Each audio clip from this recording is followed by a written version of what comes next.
안녕하십니까. 동행 리더십의 윤종성 교수입니다. 이번 시간에는 이승만의 반공제일과 마키아벨리라는 주제를 다루도록 하겠습니다.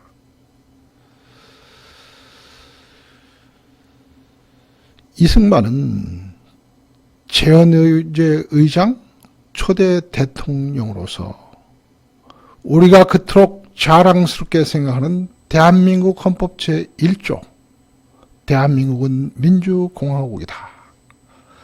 대한민국의 주권은 국민에 있고 모든 권력은 국민으로부터 나온다. 즉 민주주의를 도입하였습니다.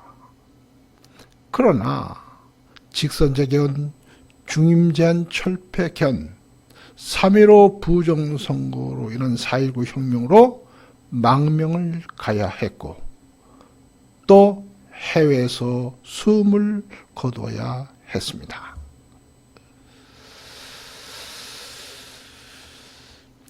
이승만 대통령은 왕손이었죠. 양녕대군 16대 손으로 무척 가난했습니다. 그래서 과거를 7번 보았으나 7번 다 떨어졌죠. 1894년 갑오개혁에 따라서 신학문을 장려하자 그는 배제학당으로 들어갑니다. 배제학당에서 영어를 얼마나 열심히 공부했는지 영어 신동이 나타났다 할 정도로 몰입을 했었죠.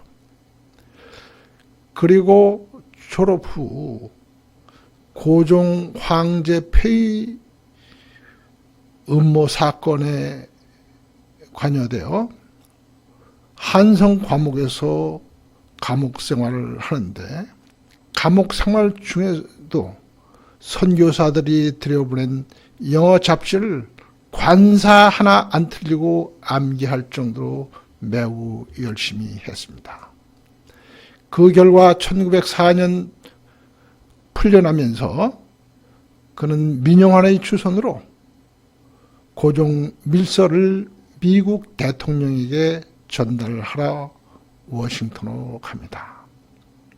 일을 마치고 그는 돌아오지 않고 조지 워싱턴 대학, 하버드 대학, 프리스턴 대학에서 각각 학사, 석사, 박사 학위를 하는데요.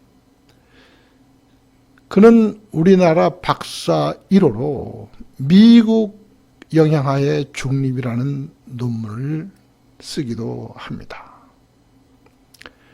그리고 3.1 운동 이후 1919년 상해 임시정부가 수립되자 그는 초대 대통령으로 추대되었으나 좌파와 뜻이 맞지 않아 6개월 만에 다시 미국으로 돌아가게 됩니다.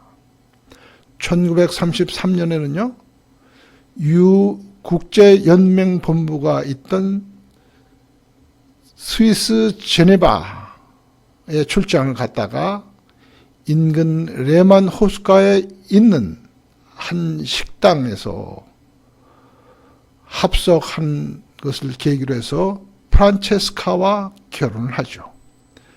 프란체스카 당시 나이는 33살, 이승만 대통령은 58로 25살 나이차, 그리고 국경을 극복하고 결혼을 했던 것이죠. 1941년도에는요, 일본 내막기라는 책을 발간하는데 여기에서 일본이 미국을 공격할 것이다 라는 것을 예측하여 주변을 놀라게 했습니다. 그는 어쨌든 40년 동안 독립운동을 했죠. 그리고 1945년 해방이 되자 귀국하여 좌우익 모두로부터 추대되어 독립촉성협의회 회장으로 추대가 됩니다. 그러나 일제 잔재청산 또 반공주의로 좌익과 멀어지면서 급기야는 46년 6월 정업 발언으로 남한만이라도 정부를 수립해야 한다라고 선언을 하죠. 그 후 많은 우여곡절을 거쳐 그는 제헌의회 의장 그리고 초대 대통령이 되어 정부를 수립하게 됩니다. 이때 그는 아주 유명한 명언을 남기는데요. 뭉치면 살고 흩어지면 죽는다라는 말을 남기죠. 직선제개헌, 중임제헌, 철폐개헌, 3.15 부정선거, 4.19 혁명으로 인한 망명서거는 그에게 있어서 가장 어두운 부분이라고 할 수가 있습니다. 반면 민주공화국이라는 비전을 제시하고 자유민주주의, 시장경제, 일민주의라는 가치를 장려하였습니다. 자유민주주의는 개인이 집단을 우선한다는 것이죠. 시장경제는 사유재산을 인정한다는 것입니다. 일민주의는 남녀노소 평등 사회를 지향한다는 것이죠. 이것만 보면은 우리에게 크게 피부에 와 닿지 않으나 북한의 헌법 제1조 조선민주주의 인민공화국은 전체 인민의 이익을 대표하는 자주적 사회주의 국가이다. 즉 인민민주주의 전체주의를 내포하고 있죠. 이러한 것을 보면 이승만의 선택은 옳았다. 이렇게 말씀드릴 수가 있겠습니다. 또한 좌파인 조봉암을 농림부 장관에 임명해서 토지 개혁을 단행을 합니다. 또 독일 박사 출신 안호상을 교육부 장관에 임명하여 의무 교육을 실시를 하죠.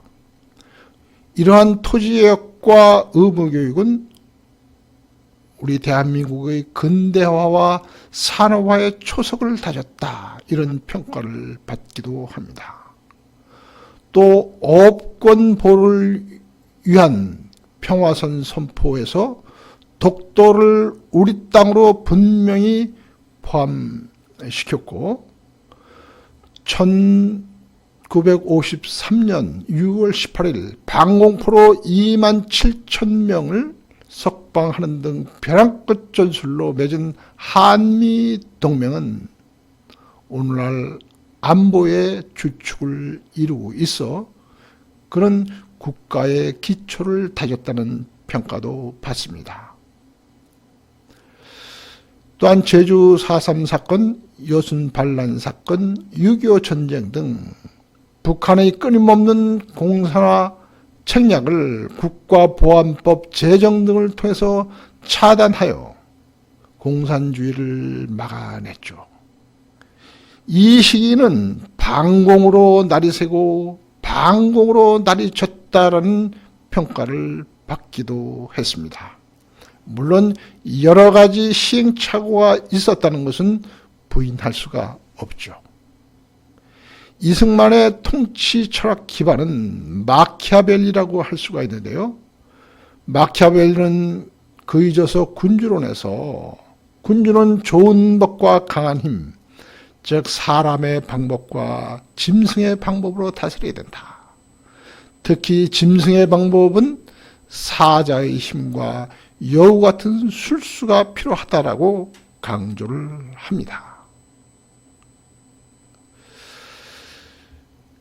즉 직선제, 중임철폐 개헌, 한미 상호보호조약 등은 긍정적인 측면이든 부정적인 측면이든 그의 권모술수를 유감없이 발휘한 것이었다고 할 수가 있죠. 이러한 글을 두고 한편에서는 장기 독재자라고만 합니다. 또 한편에서는 건국 아버지라고만 합니다. 그러나 말몰이에 대해 말하면 언제나 왕량과 같은 최고 전문가가 아니면 반드시 아무것도 배운 게 없는 노예가 고삐를 잡게 되어 실패할 것이라는 이야기를 한다. 정치에 대해서 말할 때는 요임금이나 순임금이 권력을 잡지 않으면 반드시 거림금이나 주임금이 권력을 잡아 세상을 어지럽힐 것이라는 주장을 한다.